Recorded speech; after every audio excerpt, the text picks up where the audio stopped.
Je me présente, je suis l'imam Salim Hassan Blidji.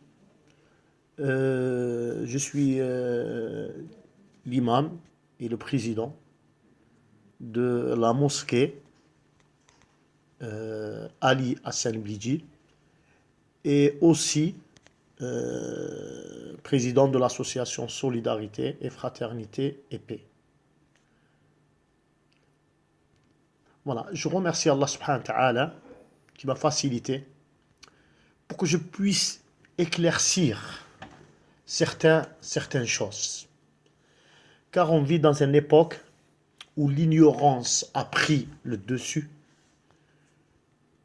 et malheureusement, certains gens, ils ont profité de ce vide pour propager leurs idées impures, leurs idées qui détruisent. Car vous savez que pas mal de jeunes, de nos enfants,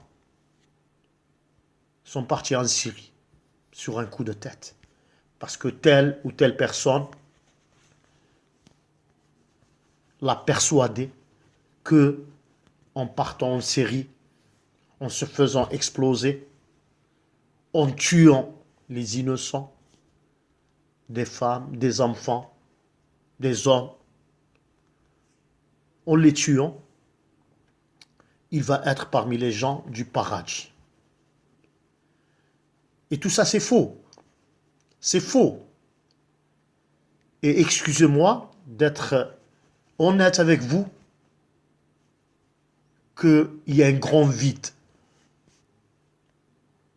Et ce vide-là, on doit le combler. Et je le dis clairement, parce que moi je suis dans ce domaine, je suis imam depuis des années, plus de 20 ans. Et j'en ai vu. Je dis que chaque imam, chaque mosquée, elle doit prendre ses responsabilités. Parce que les jeunes qui viennent nous voir à la mosquée, ils sont à la recherche de quelque chose. Parmi ces jeunes, il y a des gens qui étaient des dealers, des toxicos, des gens qui étaient en perdition, à la recherche de la sérénité. Mais malheureusement, quand ils viennent dans nos mosquées, ils tombent sur ces loups. C'est pour ça que je dis qu'on doit faire attention à ça. Et on doit faire un travail au sein de notre communauté pour chasser ces gens-là. Et en général, ce qui se passe, certains gens qui arrivent des pays arabes, qui ont l'éloquence, ils parlent bien l'arabe, et ils essayent de faire croire aux jeunes que c'est des gens qui connaissent la religion. Le fait qu'il connaît l'arabe, il connaît la religion. Et ça, c'est faux. Ça, c'est faux, mes chers frères, mes chères sœurs. C'est faux. Pas tout celui qui connaît l'arabe, il connaît la religion. Celui qui connaît la religion, c'est celui qui a étudié. C'est celui qui est parti à l'université. C'est celui qui s'est assis au savant de l'islam. Pas ceux qui arrivent du bled. Par prétexte qu'ils connaissent l'arabe, on les laisse prêcher dans nos mosquées. Non. Et ces attentats, soit de Paris, soit de Belgique, soit de l'Espagne, soit de l'Allemagne, ceux de Nice, ils n'ont rien à voir avec la religion de l'islam. Comme il dit notre Seigneur dans un verset, il dit, toutes les fois qu'ils allument un feu pour la guerre, Allah l'éteint. Et il s'efforce de semer le désordre sur la terre alors qu'Allah n'aime pas les semeurs de désordre. C'est ça. notre religion. Notre religion, ce n'est pas une religion de désordre. C'est une religion de paix, de fraternité. C'est une religion d'amour. Et malheureusement, des fois, j'entends dans les médias que l'islam, c'est une religion qui prêche les gens à tuer, qui incite les gens à tuer. C'est faux. Regardez ce qu'il dit, notre Seigneur, dans le Coran. Allah vous défend pas être bienfaisant et équitable envers ceux qui ne vous ont pas combattu pour la religion. Ils ne vous ont pas chassé de vos demeures, car Allah aime les équitables. Aime qui? Les équitables. Notre religion ordonne. Et moi, je le dis souvent. Je le dis souvent dans mes prêches à ceux qui convertissent la religion de l'islam. Je leur dis, soyez bons avec vos parents, soyez bons avec vos proches. Même si vos parents ne sont pas dans la religion, vous n'aviez pas le droit de leur faire du mal.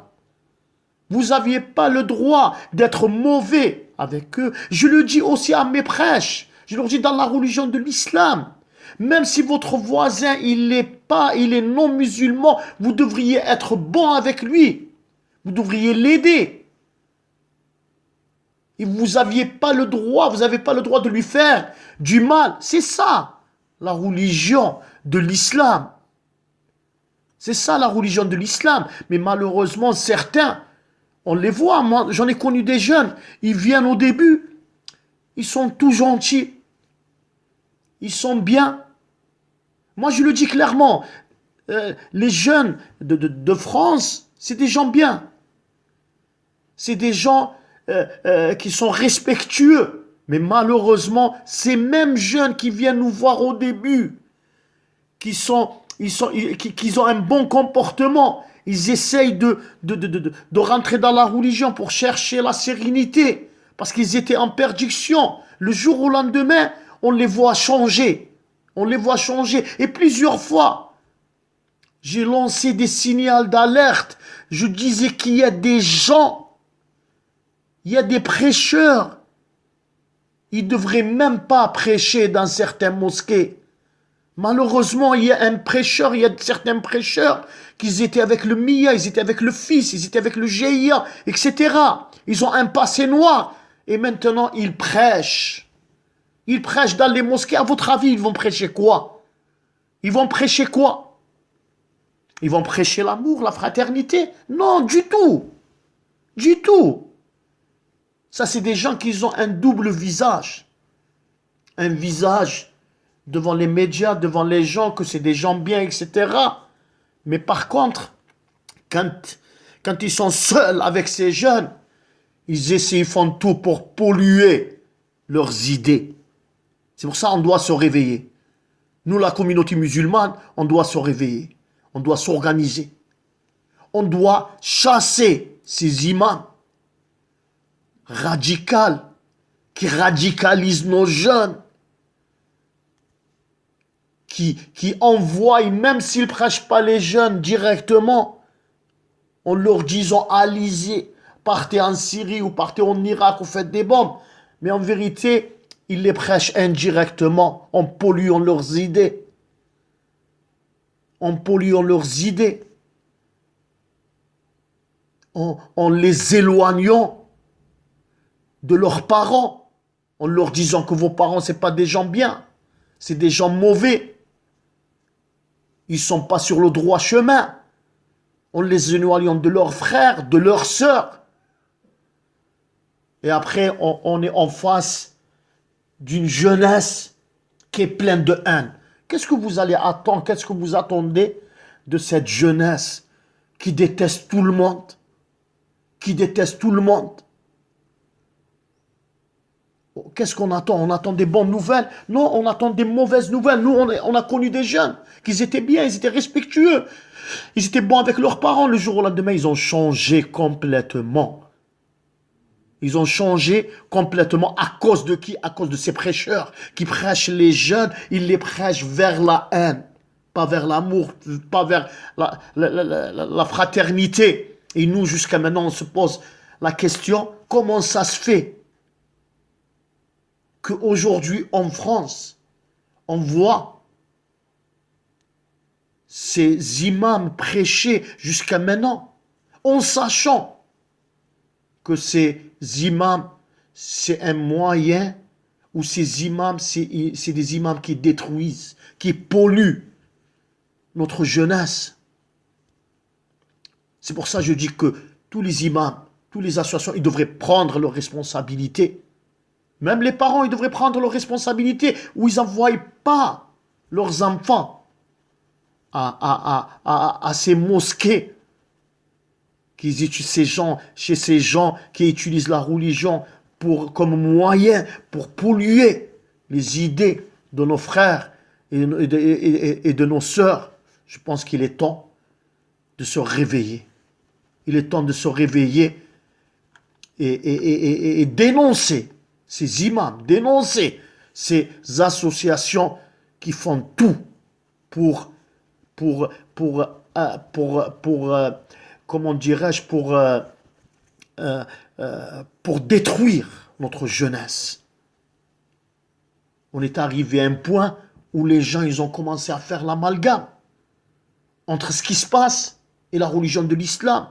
Moi, je vous dis que la religion de l'islam, c'est une religion de paix, d'amour, de fraternité, comme je vous ai expliqué, à travers à travers les versets, à travers les versets coraniques. J'espère que ce message éclaircira certains points. Il y aurait d'autres messages. Et à travers ces messages, on essaye d'ouvrir les yeux de nos enfants. Essaye d'ouvrir les yeux des responsables de mosquées, des responsables d'associations, et aussi d'ouvrir les yeux et jeter ces imams radicaux. Comme c'est passé, comme si on donne un exemple, comme l'Algérie, la Tunisie, le Maroc, certains pays arabes, ils se sont ouverts les yeux et ils ont jeté ces imams. Ils les ont éloignés des mosquées.